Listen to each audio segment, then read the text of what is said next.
Olá, sejam bem-vindos. Esse é o segundo episódio do podcast Sampa Geral.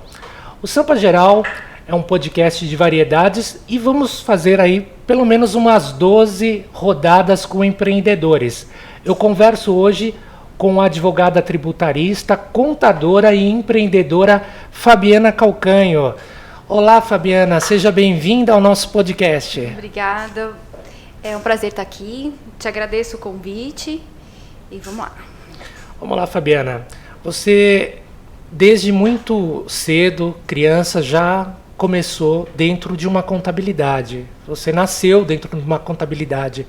A contabilidade da sua avó. Gostaria que você contasse um pouco como que foi brincar dentro de uma contabilidade. Literalmente. Minha avó, ela teve um escritório de contabilidade desde sempre, desde 1980. E eu nasci literalmente dentro de um escritório. E eu gostava muito daquela brincadeira de escritório, sempre ouvi muito sobre empreendedorismo, minha avó falava muito com empresários, né? E eu nasci naquela dinâmica, naquela loucura, naquela correria. Mas te confesso que nunca quis isso pra minha vida. Eu olhava e falava, Deus me livre, eu não vou ficar doida assim não, Tanto que eu relutei muito para trabalhar dentro desse escritório. Eu fui fazer outras coisas, fui trabalhar em outras empresas antes de fato, tomar esse lugar dentro desse escritório. E referente a essas brincadeiras, quando você era criança, o que você brincava? Você ficava em que setor da contabilidade? Eu lembro que, assim, eu brincava com tudo, né? Antigamente tinha aquela máquina de escrever, carbono, aqueles mimeógrafo, nossa, muito antigo. E eu adorava ficar fazendo bagunça, pegando talão de nota fiscal. E eu sempre ficava lá dentro do escritório, que era da minha avó, na sala dela, e fingindo que era ela, sabe? Assim, Sim. A minha maior felicidade era entrar lá e falar, putz, é meu lugar, pegava e levava carimbo, adorava ficar carimbando e brincando de escritório. Eu acho que até bem pouco tempo eu não tinha essa consciência. Hoje eu tenho, eu falo, putz, qual que é a sua brincadeira favorita? Eu falava, gente, eu brincava de escritório, dentro do escritório da minha avó. E era isso que eu fazia, essas brincadeiras de moleca, né? E de uma certa maneira você estava idealizando já, você nem imaginaria que estaria idealizando um trabalho que você carregaria para a vida, né? Sim, e tanto que hoje eu tenho essa consciência de que aquilo tudo foi formando o meu ser, né? Aquele mundo, aquelas conversas, o empreendedorismo mesmo. Ele nasceu muito dali, de ouvir ideias das pessoas, de ver como que ela trabalhava, de acompanhar, que muitas vezes eu ia em visita de cliente com ela. Lembro que às vezes ela ia para fora de São Paulo. Minha avó, ela era uma contadora muito, assim, ativa, sabe? Ela não era aquela que gostava de ficar sentada no escritório, não. Ela ia pra rua, ela visitava cliente. E hoje eu vejo muito isso em mim. E naquela época, criança, eu só olhava admirava muito ela, mas eu não tinha essa noção, sabe, do quanto que isso ia me influenciar hoje. Sim, uma idealização. Você utilizou ela como se fosse um reflexo, uma referência profissional. Hoje, assim, a gente vai contar um pouquinho, mas hoje, dentro do escritório, quem sabe, eu sempre tenho ela como referência. Mesmo lá no meu site, hoje, com uma outra viés, eu sempre coloco ela porque ela é a minha mulher de referência. E a sua carreira profissional você iniciou em 2007, não foi? Na verdade, um pouco antes disso. Eu tive outros empregos, mas são empregos de começo de carreira, recepcionista, essas coisas. E em 2007, eu trabalhava na ProSoft, uma empresa de software contábil. Sim. Em recursos humanos. Lá foi a minha base. Antes disso, eu já tinha trabalhado com a minha avó em outras empresas. Mas dentro de uma empresa familiar, a gente não apanha, né? A gente acaba sendo um café com leite. Só que lá na ProSoft foi a minha escola. Eu aprendi muito com as chefes que eu tive, com as lideranças, com as pessoas. Trabalhava em recursos humanos. A minha vida no recursos humanos começou assim. Em 2001, logo que eu saí do ensino médio, eu fui fazer direito. E fazendo direito, eu estagiei numa empresa que tinha muitos processos trabalhistas. E aí eu comecei a me envolver com os processos dentro do recursos humanos. Aí eu aprendi a fazer um cálculo de folha de pagamento, fui aprendendo a fazer... Na época tinha uma GFIP recursal. Fui aprendendo, sabe? E aí eu comecei a, de fato, trabalhar com recursos humanos. Aí foi a minha primeira carreira mesmo, em RH. E aí fui para essa empresa, onde eu fiquei, acho que até 2011, 12, dentro dessa empresa. Tive minha filha, depois eu saí, acho que ela estava com 1 aninho, 2 aninhos. Nesse momento, a minha avó, ela estava doente. Sim. Ela teve um câncer e ela precisava muito de alguém dentro do escritório. E eu, negacionista, falei, não quero trabalhar em escritório, não quero ser contadora, não é pra mim, eu quero fazer direito. Porque antes eu interrompi a minha faculdade de direito, em 2001, quando eu comecei. Eu não terminei, não concluí ali. Aí eu falei, não, minha vida é outra coisa, eu não quero isso aqui. A contabilidade não é pra mim. Só que, vendo a minha avó naquela situação, eu fui estudar contabilidade pra ajudá-la. Para socorrer o escritório, Isso. na ausência dela. Na ausência dela.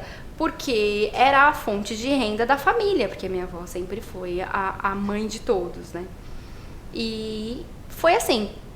Mas eu confesso que a contabilidade, ela nunca foi a minha paixão. Até esse momento de 2008. Sim. Eu fiz porque eu tinha que fazer, mas eu não tinha me apaixonado ainda por ela. E você foi preposto de processos quando você estava trabalhando em recursos humanos? Fui várias vezes. Eu fui preposta em processos trabalhistas, tanto nessa empresa que eu fiquei mais, quanto nas outras, naquela que eu estagiei. Eu já tinha sido bastante tempo preposta. Porque essa vivência do preposto, ele dá uma certa vivência de advogado. Porque você vai como representante da empresa até...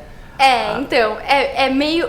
É verdade e não é verdade. Porque a minha primeira audiência como advogada, eu fiquei assim, ai meu Deus, sou eu que tenho que falar. Sabe, aquela coisa de você falar, ai meu Deus, eu estava acostumado que tinha alguém que falava. O preposto ele entra, ele é representante da empresa, daí tem um advogado contratado da empresa, só responde sim. E se alguém perguntar. Se alguém perguntar. Mas aquela energia de sala de audiência, de juiz, isso já estava ok pra mim. Ah, sim. Daí você passou dessa fase, voltou lá pro escritório familiar. Isso, aí eu voltei lá. Você assumiu, você foi fazer contabilidade, assumiu uma parte do trabalho da sua avó, né? Isso, aí eu absorvi um pouco do trabalho dela, isso foi em 2011, e aí em 2015, eu decidi que eu não queria aquilo pra minha vida. Eu falei, não quero. E aí eu assinava aquela revista Pequenas Empresas, Grandes Negócios. Sim. E eu tava vendo lá micro franquias, e aí eu comecei a imaginar outro cenário. Por quê? O que acontece? O escritório de contabilidade, ele é um lugar muito burocrático. Você trabalha com muita legislação, é muita pressão do governo para o contador, do empresário para o contador. É um clima que às vezes a gente quer sair correndo. Essa que é a realidade. E naquele momento eu queria sair correndo daquilo. Eu falei assim, quer saber? Sabe o que eu gostaria de perguntar? Teve algum choque da troca de atendimento, os clientes que eram atendidos pela sua avó, daí chegou você que era jovem. Como que foi aquele momento com os clientes deles? Não foi. Porque assim, enquanto a minha avó estava viva, eu mantive a estrutura do jeito dela. Eu fazia exatamente o que ela fazia, como ela fazia. Eu não mexia. Mesmo porque ela já estava numa idade avançada. Qualquer alteração que eu fizesse, ela ia ficar fora, sabe? E não era a minha intenção. Minha intenção era agregar e não excluir, sabe? Sim. Então eu mantive do jeito dela. Eu tive alguns inícios no começo, por exemplo, a gente ia visitar um cliente, o cliente me via como estagiária. Sim. Então, eu tinha aquela coisa, eu quero falar com a dona Rosa. Mas eu posso te ajudar? Só com ela. E aos poucos eu fui ganhando a confiança desses clientes, tanto que hoje eles são os meus clientes. E hoje eles são meus clientes, continuaram comigo mesmo com o falecimento dela. E naquele momento você se sentiu responsável pelo escritório de contabilidade ou ainda não? Ainda porque não. Depois você acabou saindo, teve outros rumos, né? Isso, ainda não. Naquele momento era só assim, desafogar a minha avó. E foi 2015, ela tinha passado pelo câncer, já tinha feito toda aquela batalha dela e ela já estava bem. Ela ficou bem em 2015. Então aí eu resolvi fazer outra coisa na minha vida.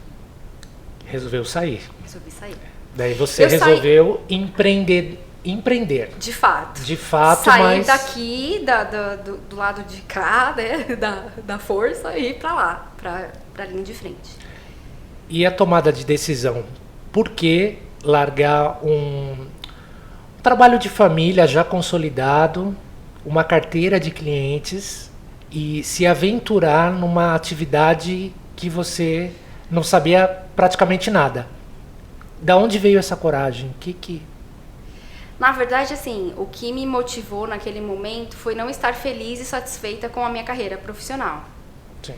Eu olhava para aquilo e falava, não é isso. Isso não move meu coração. Eu não tenho vontade de acordar e ir trabalhar com prazer.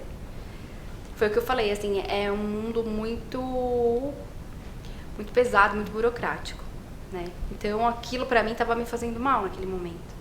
Não sei se é porque eu não era apaixonada, sabe? Eu não tinha aquela... Eu entrei para ajudar. Eu entrei para assumir, mas não era meu sonho, sabe? Não era o meu desejo, nunca foi. E aí eu resolvi, lendo essas revistas, né? Sim.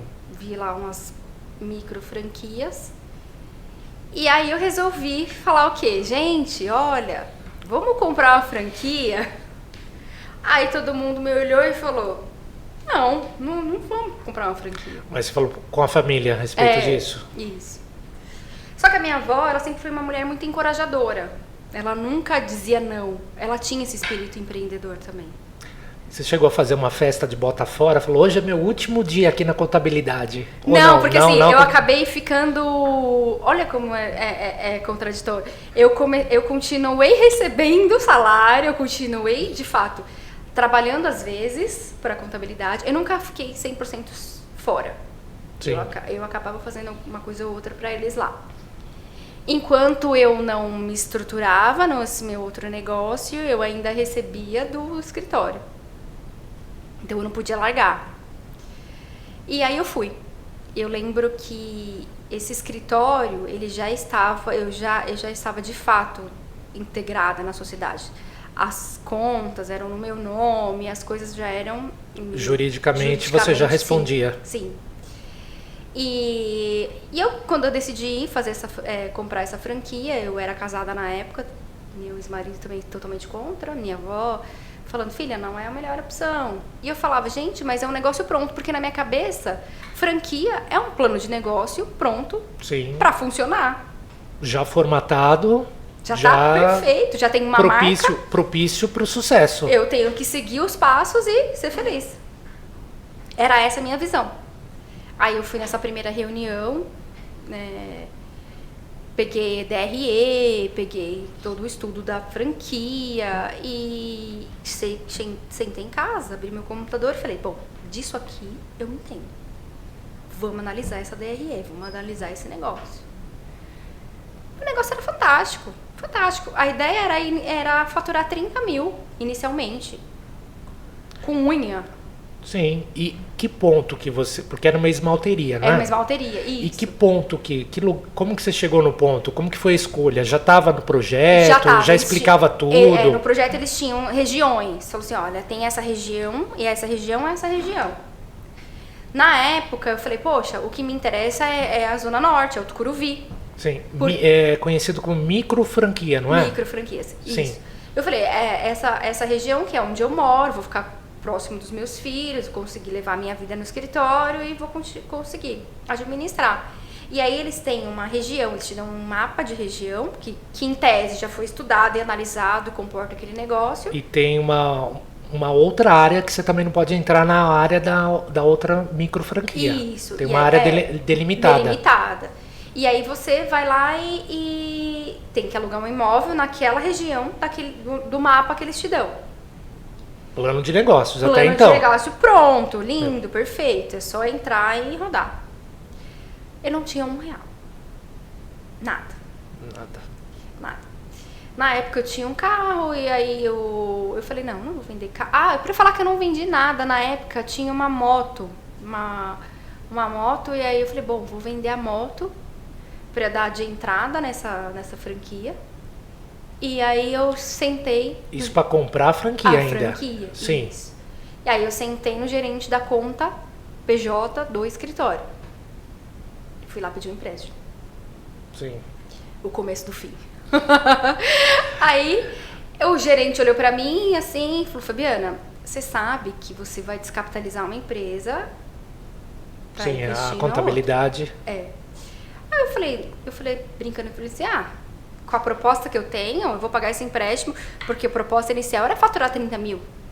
O meu empréstimo, a parcela era 3 mil. Eu falei, 10% do que eu vou 10% do faturamento. Tá ok, eu vou conseguir.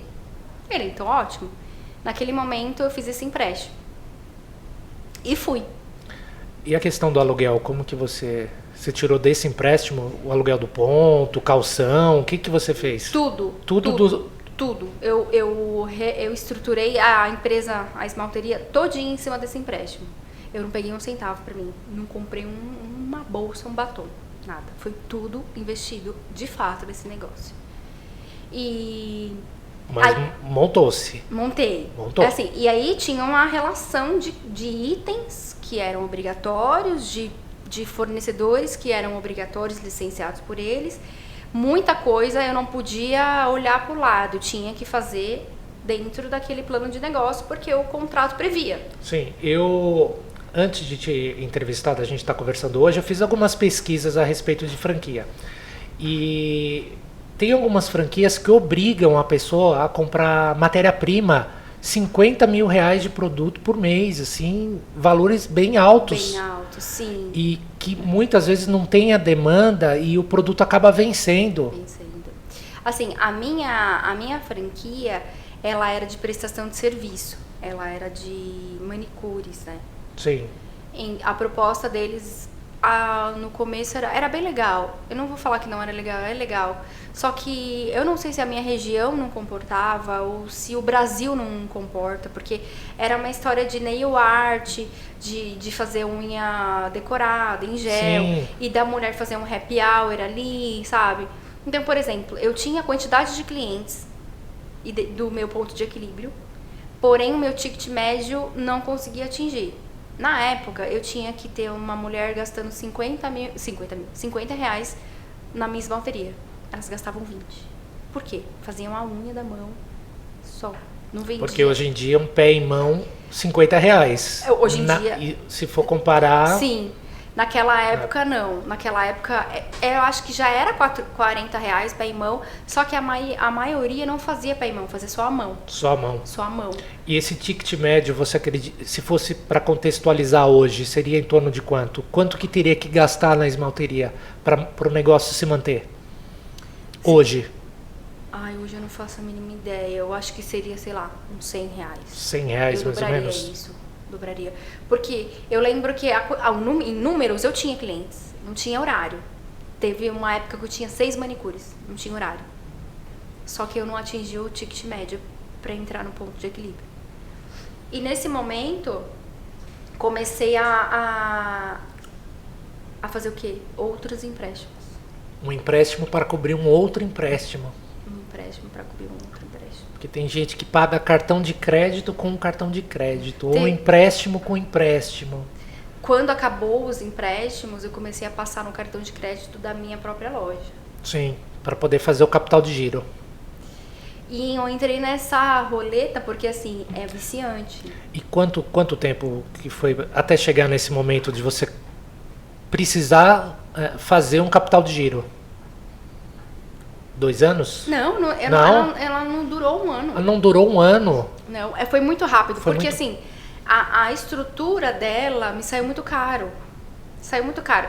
Nesse empréstimo, empréstimo inicial que eu fiz, ele foi de R$100 mil.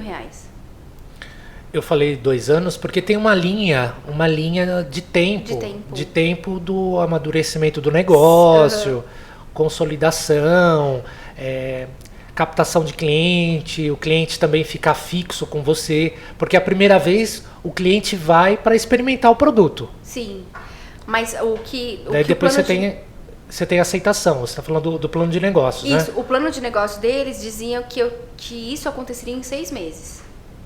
6 meses eu teria esse ponto de equilíbrio. Ponto de equilíbrio, que é a consolidação. Que é você não ter mais que injetar nenhum valor na esmalteria. Ela já se pagaria. Tudo. Essa era a proposta deles. E o público-alvo deles? Você conseguiu atingir? Eram pessoas mais jovens? Pessoas com mais idade? Qual que era o público-alvo dessa esmalteria?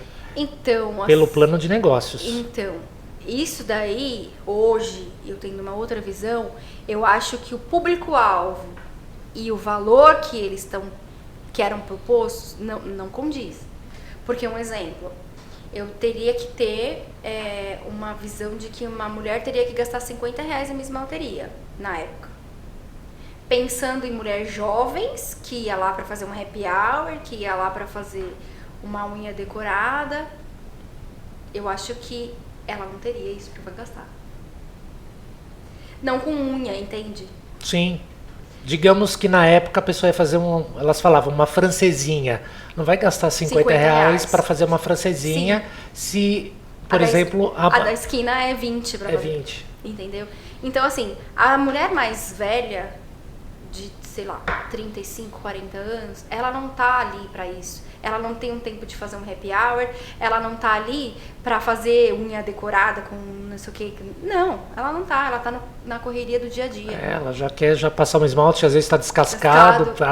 Quer fazer uma esmaltação de gel pra durar mais. Ela não quer nada daquilo. E era o que acontecia comigo. O que acontecia no sábado, que era o dia de maior movimento? Eu tinha mulheres que elas iam na parte da manhã fazer a unha pra trabalhar a semana inteira. E corria com a vida dela à tarde, ia para mercado, ia resolver as coisas de filho, a correria. E as que faziam à tarde, faziam isso de manhã, essa correria de manhã. Então ninguém tava lá para tomar uma cerveja, para fofocar. Não, elas eram muito ocupadas. Mulheres mais velhas, de, sei lá, 35 para cima. Não tinha aquela proposta do nail art, de ficar fazendo um monte de coisa, colando adesivo, colando um monte de coisa na unha, porque eram mais práticas, eram vida mais prática. Elas tinham dinheiro para pagar, elas tinham o valor que era proposto. Porém, elas não queriam mais nada além do fazer a unha e para trabalhar a semana, sabe? E o seu relato parece que está tudo bem, tirando a parte dos empréstimos e a falta de capital de giro. Mas assim, suas colaboradoras sabiam dessa situação financeira por trás aí da... Olha, assim, elas sabiam. Tanto que eu tenho uma que é a minha filha xodó até hoje, que ficou comigo até o último dia, literalmente. E eu sempre tive, assim, eu passei por recursos humanos. Eu sei a importância do capital humano. Sem elas ali, eu não era nada. Porque eu nunca fiz unha, eu não sabia pegar um alicate, eu não sabia cor de esmalte. Quando me deram uma relação de esmalte para comprar, os obrigatórios, eu não sabia, nunca soube. Eu fiquei, nossa, o que é isso? Porque as empresas, na realidade, são os colaboradores, não é a parte física. Sem cliente também não tem. Aí, então, assim, eu sempre fui muito franca com elas. Só que eu nunca deixei de arcar com as minhas responsabilidades enquanto empresária, enquanto patrão ali, né? E aí começou. Porque eu tinha que escolher entre pagar funcionário, pagar o aluguel. Pagar o funcionário ou pagar fornecedor. E aí aquilo foi virando uma bola de neve, foi virando uma loucura. Foi cada dia me deixando mais... E o pior de tudo, eu estava amarrada num contrato de franquia. Sim. Eu ia chegar nessa questão do contrato, mas antes eu queria que você passasse o sentimento que você se sentiu enganada pelo plano de negócios, não falando da franquia, mas algo no plano de negócios que você tem ali, você se sentiu enganada? Primeiro eu tive 2 sentimentos ali. O primeiro sentimento é que eu falei enquanto contadora, enquanto a minha formação profissional, de não ter conseguido avaliar um negócio daquele. Eu me sentia a pior pessoa do mundo. Falei, mas como? Como como, né? Mas eu olhei, eu analisei, eu pesquisei, eu fui atrás. Tinha uma outra unidade que era ali na Água Fria. Eu fui lá, conversei com a moça. Eu fiz a minha parte, eu fiz totalmente a minha parte. E aquilo, pra mim, era muito uma sensação muito ruim. Porque até então, eu tinha feito tudo certinho. Com o passo a passo que estava lá. Eu não consegui entender. Essa foi a sensação, a minha primeira decepção enquanto profissional. A minha segunda frustração foi de ver o negócio, de você falar, putz, realmente fui enganada. O cara falou que ia faturar 30 mil. Sabe qual foi o máximo que eu faturei ali? 10 mil reais num Natal. E daí não pagava o prejuízo que foi acumulando? Nada, não pagava nada, não pagava a minha folha de pagamento. Eu tinha 5 manicures. E aí eu sempre tinha que colocar dinheiro, sempre colocando dinheiro. Só que o que acontece? Ia chegar nesse ponto. Eu estava amarrada num contrato de 5 anos de franquia. 5 anos de franquia. 5 anos. E a cláusula de quebra de contrato, ela era de 100 mil reais na época. Então, se eu fechasse as portas, por qualquer motivo, sem autorização, eu já estava ali fadada a pagar 100 pau do nada. Não tinha show nem vela. Aí eu comecei a chamá-los para conversas, mostrando faturamento, falando, olha, não tá legal, não tá virando, não tá dando certo, o negócio não tá funcionando. Ah, mas o que acontece? Ó, o que acontece tá aqui, os atendimentos estão aqui, tá tudo no sistema, a gente tinha um sistema nosso, né? Tá tudo no sistema, não tem o porquê ficar escondendo. Aí eles começaram a liberar outros serviços, então eu comecei a ter depilação, eles liberaram. Então, assim, eles foram percebendo de que aqui, onde era, talvez não comportasse uma esmalteria. E foi, assim. Perfil da região. Da região. Então, digamos que um mau estudo de área. Diária para poder saber Sim. O tipo de produto que é adequado. Hoje em dia eu tenho total certeza disso. Foi totalmente um estudo terrível. Eu nem sei se houve estudo, tá? Hoje em dia olhando. Porque possivelmente essa franquia a pessoa recebeu a comissão. Então a pessoa estava mais interessada em receber a comissão do que fazer um bom atendimento. Que é o que acontece em várias empresas. E assim, vou te falar mais. Hoje ela não existe mais. Não existe nenhuma unidade que funciona. Não existe. Por quê? Eu lembro que na época, quando eu recebi o plano de negócio, tem aquela geolocalização. Eu não sei se eles pegaram o público da região e falaram, olha, aqui tem público B e C. Tá, então vamos colocar a quantidade de mulheres que tem. Ah, tem X mulheres. Qual é a faixa etária? X faixa etária. Beleza, ali cabe um. Eu acho que foi uma análise assim, sabe, rasa da região. Hoje eu não consegui entender o porquê. Por quê que a ideia não deu certo? Juridicamente, até então você não tinha pedido a rescisão de contrato? Não, até então pediu. Eu estava... Isso que eu ia falar agora. E a gente entra num ciclo tão vicioso, de que você quer fazer o negócio certo, que você começa a enfiar dinheiro, tirar injetar de onde não mais capital e procura dali. Aí eu comecei a pegar do escritório, aí eu comecei a querer o negócio, fazer o negócio dar certo. Aí comecei a vender produto lá. Eu falei, se eu colocar um produto para vender, se eu colocar uma semijoia para vender, se eu colocar Mary Kay para vender, se eu colocar qualquer coisa aqui para vender, será que compram? Será que rola? Será que não rola? E aquela coisa do meu profissional me cobrava muito isso. Eu falava, putz, Fabiana, você estudou isso, você estudou negócio a vida inteira, e como você tá num negócio desse? E aquela negação, sabe? De falar, não, eu não vou fechar, não vou fechar. Até que um dia, eu já tinha estourado a pessoa jurídica inteira, já tinha estourado a pessoa física inteira e não tinha mais pra onde fugir. Não tinha mais. Aí eu lembro que um dia eu fui pro escritório da minha avó chorando, um 5º dia útil. Isso pra mim foi o fim. Nesse dia foi o fim. A minha avó já, né, com idade, não posso nem falar. Ela olhou pra mim, eu falei assim, vó, eu tenho que pagar funcionário hoje e a minha conta não tem R$1. Já antecipei máquina. E as meninas, elas estão lá porque elas precisam levar o sustento pra família. Ninguém tá lá pra brincar.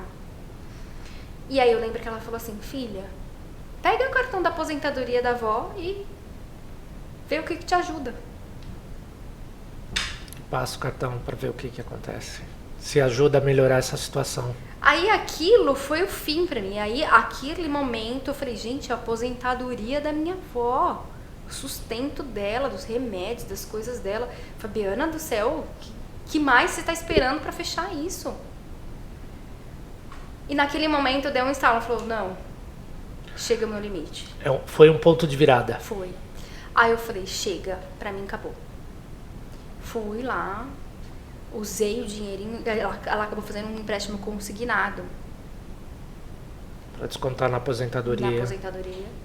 Paguei o que eu tinha com as meninas e falei, agora eu vou fechar. Na verdade, antes de fechar, eu tentei passar o ponto pra uma outra moça. No esquema de franquia também ou só o ponto físico?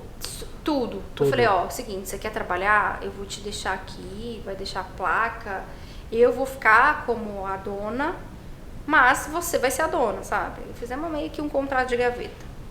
Só que isso não durou um mês. Não deu certo. A pessoa não tinha a mesma visão. Ela não tinha a visão do público da esmalteria. E os clientes foram indo embora. Ela começou a misturar as coisas, começou a virar uma bagunça. Começou a vender um monte de coisa, perdeu o foco do negócio. E aí realmente eu falei, não, acabou. Fechei a franquia.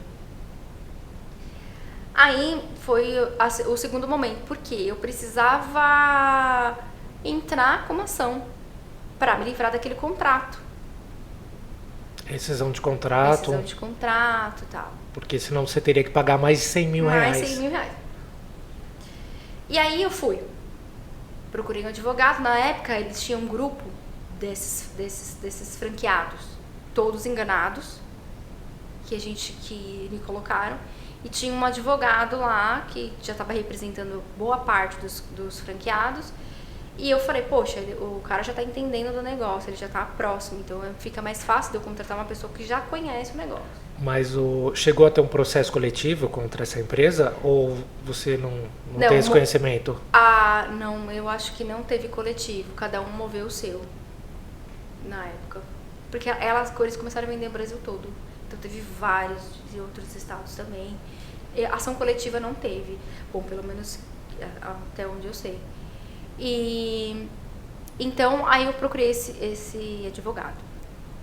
Aí a gente fez uma ação contra a esmalteria. E até então, dentro da minha cabeça e pro mundo, eu tinha um cenário perfeito ali, perfeito. A gente pegou os gaps deles, a gente pegou o que não foi entregue. Você poderia ter utilizado o Código de Defesa do Consumidor também, que é produto não entregue. Comprou, tem que entregar. E aí a gente começou a fazer vários estudos. Eu tinha cumprido todo a cartilha, né? Todo o manual de implantação, estava tudo certinho. Minhas funcionárias estavam no registro. Vamos fazer ação.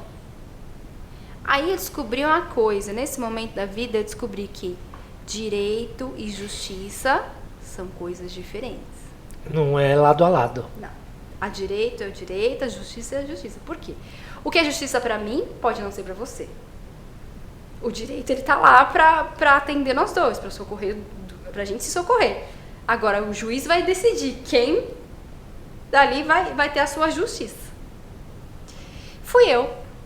E até então eu tava bem confiante, porque até aqueles momentos, todas as ações, todos os franqueados que entraram com ação contra a esmalteria, a esmalteria fez uma reconvenção. O que é uma reconvenção? Reconvenção é quando eu falo pra você que você não fez e você devolve, mas também você não fez. E você começa a pedir pra mim também. Fica assim, eu entro contra você e você entra comigo, eu contra mim. E eu falei, poxa, que bom, né? Porque a maioria das meninas que compraram a esmalteria na época, elas eram da área da beleza. Então era manicure, era cabeleireira. E o que eles atacavam no ponto? Você não tem capacidade técnica de gestão. Você não tem capacidade técnica de administração. Por isso que o seu negócio não tá dando certo. E você justamente dessa área? E eu justamente dessa área. Por isso que eles não conseguiram fazer reconvenção contra mim. E aquilo me deu uma expectativa de ganho. Eu falei, putz, ganhei, né? Vou conseguir me livrar disso aqui. Aí fui. Foi rolando o processo. Chegou no dia da audiência. Que instância que era esse processo? Era trabalhista? Era criminal? É civil. É civil. Aí a gente foi na audiência. Fui eu, levei uma testemunha que é a minha manicure que trabalhou comigo desde o começo. E fui. Chegou lá, a juíza perguntou, tem acordo? Aí a esmalteria, o preposto lá deles falou, olha, excelência, eu tenho aqui um valor de 30 mil reais. Não paga nada. Exatamente o que eu pensei. Sabe quanto eu já devia naquela época? 1 milhão de reais. 1 milhão de reais em menos de um ano. Aí eu falei, esse meu primeiro empréstimo, que era 100 mil, ele virou 500 mil. Por conta da taxa de juros, IOF, juros compostos e tudo mais. Virou uma salada. A minha vida já estava de ponta cabeça ali. Quando aquele homem falou 30 mil reais, eu só faltei rir, né, da cara dele. Falei, 100 mil reais me atende. Aí a minha advogada olhou pra mim e falou assim, ó, se você conseguir chegar no valor do meu empréstimo 100 mil, que foi o inicial, eu consigo ver o que eu consigo fazer de acordo com eles lá. A gente vai ver. Tá.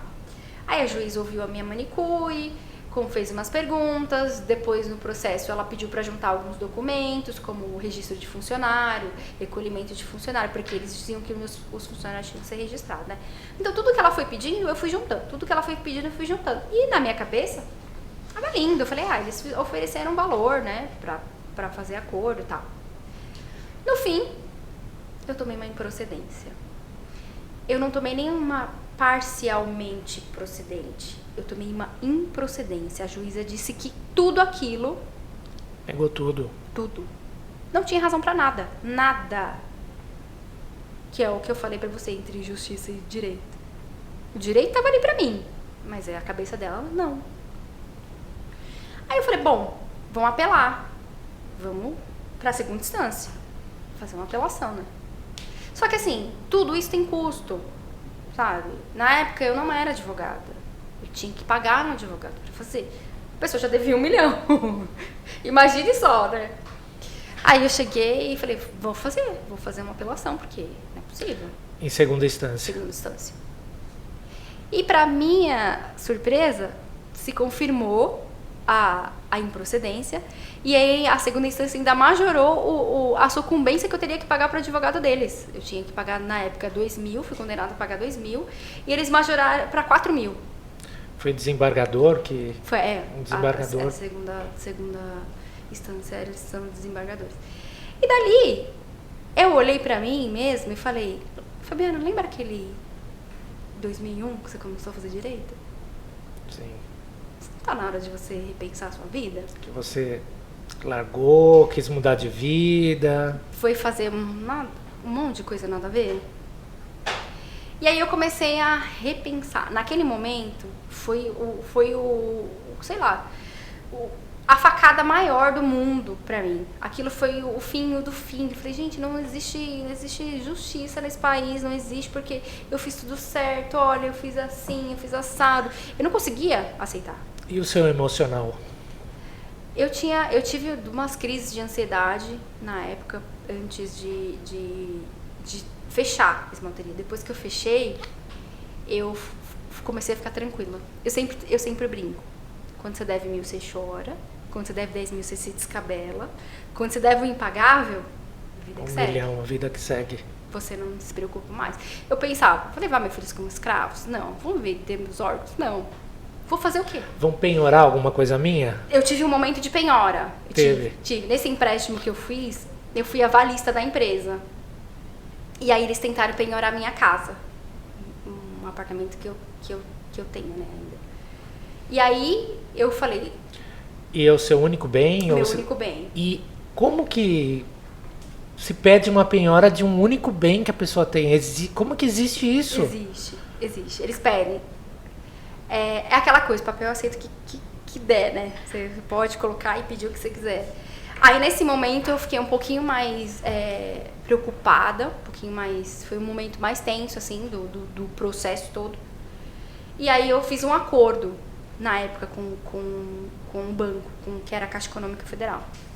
Eu fiz um acordo, paguei e tirei a penhora da minha casa. Depois disso, falei, bom, agora eu preciso reestruturar a minha vida, eu preciso repensar a minha existência. Porque desse jeito, como que vai ser, né? E como que você se livrou dessa dívida contratual? Então, é uma coisa que eu falo que é muito de Deus, porque depois que eu tomei essa improcedência, eles não falaram mais nada. Eles, no processo, eles não pediram a indenização do contrato. Eles não falaram mais nada. Aí eu lembro que minha advogada falou assim, bom, se eles não falaram, eu que não vou falar. Vamos ficar quieta, vamos esperar os 5 anos terminar o contrato. E aí a gente vê se alguém se manifestar, mas ninguém falou mais nada. Eu não tive que pagar essa multa contratual. Ainda bem. Sim, e em cima dessa experiência não tão positiva, você tirou as experiências positivas. Para as pessoas que querem ter uma franquia, quais são as suas recomendações? O que você acha importante a pessoa se atentar para não cair nesse golpe que você caiu, digamos assim, né? Não é nem a palavra correta falar golpe, mas... Nessa ilusão. Nessa ilusão. Assim, o que eu sempre digo para as pessoas, quando você tem que analisar o plano de negócio, não adianta você analisar os números que são apresentados para você. Porque quando eu fiz essa análise, eu fiz baseada em números. Só que esses números vieram de onde? Às vezes, números fantasiosos. Exatamente. Criados por eles. Eu deveria ter passado um dia sentada ali, uma semana ali nos restaurantes perto do lugar que eu ia abrir, para ver qual era o tipo de mulher que passava, quem frequentava aquele lugar, se era público, se não era. Eu tinha que ter um mínimo de conhecimento daquilo ali que eu estava fazendo, de possíveis fornecedores que eu poderia reduzir custo, de entender um pouco mais do negócio em si, não só do negócio geral. E eu vou te falar uma coisa, assim, se não for uma franquia McDonald's, Burger King, essas que a gente já sabe, consolidada, essas micro franquias, elas podem até ter boa intenção. Mas se eu puder dar um conselho para quem me pergunta, vou abrir uma franquia, não faça isso. Abra algo que é seu. Faça você o estudo, faça você a análise. A gente tem hoje no mercado muitos profissionais bons que podem ajudar. Você pode buscar uma consultoria técnica também. Tenha um capital de giro além do que falarem para você. Porque falaram para mim 6 meses. Imagina, em 1 ano eu não conseguia. Não conseguimos. Porque existem pessoas que perdem o emprego, pegam, por exemplo, fundo de garantia e investem o dinheiro de uma vida. Exatamente. Numa franquia. Por quê? Porque compra essa ideia de que o produto pronto. Só colocar a parte humana e funcionar. E funcionar. Só que na verdade ela dentro dessa ideia tem muitos fatores que você precisa ter um pouquinho dessa sei lá, não sei nem qual a palavra certa para usar, mas é essa malícia, sabe? De você olhar aquele negócio e falar, tá, você tá me falando que eu vou faturar 30 mil. Como? Você vai ter um X clientes. Tá. Ir até lá e realmente falar, ver se aquele lugar tem um cliente, se seu cliente está ali, fazer uma pesquisa de campo, olha, se eu tiver uma esmalteria aqui, quanto você pagaria? É justamente isso que as pessoas têm que tomar cuidado. Se a pessoa falar, tá ok, a minha pesquisa está batendo com a pesquisa deles, eu acho que você pode tentar investir. E uma coisa que me chamava muita atenção nesse negócio na época, era assim, toda franquia, você tem royalties para pagar. E toda franquia, a maioria delas, você tem royalties em cima do seu faturamento. Sim, é valor fixo mais o faturamento, um percentual de faturamento. E aí, o que me chamou a atenção nesse negócio é que não tinha. Eu falava, eu vou ter uma franquia para ter um sócio. Mas eu acredito, eu não conheço essa franquia, mas pela formatação, até vi algumas esmalterias na época, mas eles queriam ganhar na venda da franquia, então vende um monte de franquia. E não vou falar engana, mas até acabei falando, engana um monte de gente e ganha no montante de 100 franquias, daí eles ganham, por isso que não tinham um valor mensal, porque eles já sabiam que seria um produto que seria descontinuado. Sim, na verdade até tinha um valor, tinha royalties mensais, só que eram fixos. E eram, na época, sei lá, R$2.000, R$2.500. Então eu falei, poxa, então se eu faturar 50 mil, eu vou pagar os mesmos 2.000? Vai. Se eu faturar 60 mil, vai. Eu falei, olha, então é interessante isso aqui, porque geralmente a maioria não, vai subindo conforme o valor do seu faturamento, né? Eles têm uma participação no seu faturamento. Então me chamou a atenção na época, falei, poxa, então eu não vou ter um sócio, né? Eu vou ter só a franquia. Então, eu me peguei a esses detalhes que na prática não fazia diferença, porque eu não tinha faturamento. Quem sabe se fosse sobre faturamento, eu ia estar melhor, porque eu não ia ter que pagar, né? Porque estava no vermelho.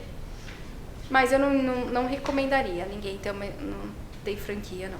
Não, micro franquia. Micro, sim. Isso, porque você falou as franquias de renome. As franquias de renome. Aquelas que a gente já sabe que funciona. Até eu investiria se eu tivesse dinheiro. Porque a gente já sabe que eles estão consolidados, que eles têm um estudo de fato, se aquele lugar comporta ou não comporta. Eles já têm uma marca, né, a zelar. Sim, então, uma marca que não pode ser sujada, arriscada. Para o consumidor, porque já foi investido muito dinheiro. Muito dinheiro. Então, essas micro franquias, eu ficaria sempre com o pé atrás. Até hoje. E aí, nesse momento, eu olhei e fiz uma análise da minha vida no geral. Falei, eu acho que está na hora de eu revisitar a minha vida ali, os meus sonhos de infância, minhas vontades de me reestruturar, tanto pessoal quanto meu profissional. E aí o meu sonho lá de antigamente, voltei a pensar nele. E onde eu fui estudar direito em 2016, entrei na faculdade em 2016. Na época foi meio conturbado, muito eu diria. Eu tô vendo até uma foto aqui, você já com um diploma, já aqui, ó. Sim. Na época, assim, todo mundo falava, nossa, você vai recomeçar a vida. Claro. Você vai estudar de novo, claro. 5 anos. Você é louca, que não sei o que não sei o que lá. Eu vi muitas pessoas falando isso, e pessoas próximas. Pessoas falavam, é absurdo você sair de casa e estudar, que não sei o que, não vai passar na OAB, vai fazer o que com isso? E que ano que você finalizou a sua graduação? Em 2021. 2021. Já era pandemia. Já era pandemia. Já. A pandemia foi de 19 para 20. E aí, olha, muito engraçado. Nesses 5 anos, muita coisa aconteceu. A Fabiana de 5 anos atrás não é a mesma Fabiana de hoje. Você deu uma volta na sua vida. Na minha vida. Refez. Eu mexi em coisas internas. Verdades absolutas que eu tinha na época, hoje eu não tenho mais. Crenças que eu tinha na época, hoje eu não tenho mais. Foi, assim, uma mexida de estrutura real, assim, sabe? E quando cheguei no meu... E na época eu falava assim, eu vou fazer direito e vou atuar numa área trabalhista. Porque eu já tinha o RH, já tinha feito... Já era um já caminho... Já era uma bagagem adquirida do dia a dia. Da vida. Aí em 2017 veio o quê? Reforma trabalhista. Que me deixou um pouco mais assim, ai meu Deus, talvez eu não seja esse o caminho. E continuei ali fazendo direito, tive professores maravilhosos, assim, de vida, sabe? Aquela pessoa que não entra na sala de aula só pra passar um conteúdo. Ele vai ali, pode passar uma bagagem de vida, um conselho, sabe? Que dá aula com amor. Maravilhosas, assim. E um dado momento eu comecei a ter aula de direito tributário. Que é o que já vai te encaixar nos dias de hoje. Nossa. Que Primeiro, a realização da sua vida, né? Quando aconteceu a primeira aula de direito tributário, eu falei, não, eu nem quero estar aqui. Por que eu vou ouvir isso de novo? Eu ouvi isso a vida inteira, gente. Eu não sou feliz com isso, eu não quero estar aqui. Sabe aquela coisa? Tributação, impostos, não quero. Impostos a pagar. E pra minha surpresa, eu me apaixonei. Eu olhava e falava assim, o amor da minha vida tava todo, sabe? Tava todo esse tempo aqui. Já estava escrito e já estava enraizado desde criança, quando você brincava no escritório da sua avó. Sim, e eu falava, não, eu não quero. E eu falava, gente, mas calma, pera. Não. É a mesma coisa de você ter um amiguinho de escola que você vive a vida inteira com ele e fala, não, mas eu não vou namorar esse menino, não vou namorar esse menino, não. De repente, olha e fala assim, meu Deus, o amor da minha vida estava aqui o tempo todo e eu não vi. Aconteceu isso comigo. Aí eu comecei a estudar o direito tributário, comecei a ter uma outra visão do tributário e comecei a me apaixonar cada vez mais, porque assim, elas são interligadas, né? E vai comunicando, né? E aí eu comecei a fazer a contabilidade acontecer, minha avó faleceu na pandemia, e aí a gente foi começando a modificar, né? A mudar a estrutura. E foi isso, eu acabei me apaixonando por uma pessoa, né, entre aspas, que já estava na minha vida há muitos anos e eu nunca dei valor, nunca dei... E daí você conseguiu reestruturar todos os negócios, conquistar novamente os clientes. Aí hoje a gente tem uma estrutura digital, que é um pouco mais moderna, um atendimento muito mais pontual, ali no foco no cliente, mesmo sendo digital, né? E eu consigo agregar muito mais para a vida deles, dizendo qual é a melhor forma de tributar, qual é a melhor forma de estar, qual é o melhor regime tributário de opção. E foi isso, assim. E hoje eu sou realizada. Eu olho para a contabilidade, olho para minha avó que estava ali todo tempo, e olho e falo, poxa, o amor da minha vida estava aqui, eu não reparava, né? Não dava essa ênfase. E hoje a minha intenção realmente é que as pessoas entendam que empreender é bom, aconselho. Todas as minhas amigas, se eu pudesse, eu falava, empreenda. Mas faça o que é seu. Faz um trabalhinho de formiguinha para você fomentar a sua marca. Vai trabalhando a sua marca. Vá com cuidado, sem ansiedade. Cuidado. Se você tem um outro emprego, vai se estruturando para fazer essa transição. E que dá certo. No final tudo dá certo. Eu vou pedir para você passar os seus contatos do escritório aí, para quem quiser. Tá. Eu vou deixar o Instagram do escritório, é Solutions Oficial. E o outro... É F Solutions Oficial no Instagram? Isso, Instagram da contabilidade. E da advocacia é Fabiana Calcanho Advocacia. Tá certo. Lá, gente, eu atuo como tributário empresarial. E eu tenho outros advogados que trabalham comigo que atuam nas outras áreas. Ok, obrigado pela sua participação no nosso podcast. Você trouxe bastante conhecimento aí referente a franquias. Algumas pessoas assim podem até assustar, falando, nossa, mas é uma história de superação. Sim. Como você conseguiu dar a volta por cima e se encontrar na sua área, que foi a área tributária. Esse depoimento é muito importante para nós, tá bom? Obrigada. E quem quiser, quem precisar de mim, estou aqui à disposição.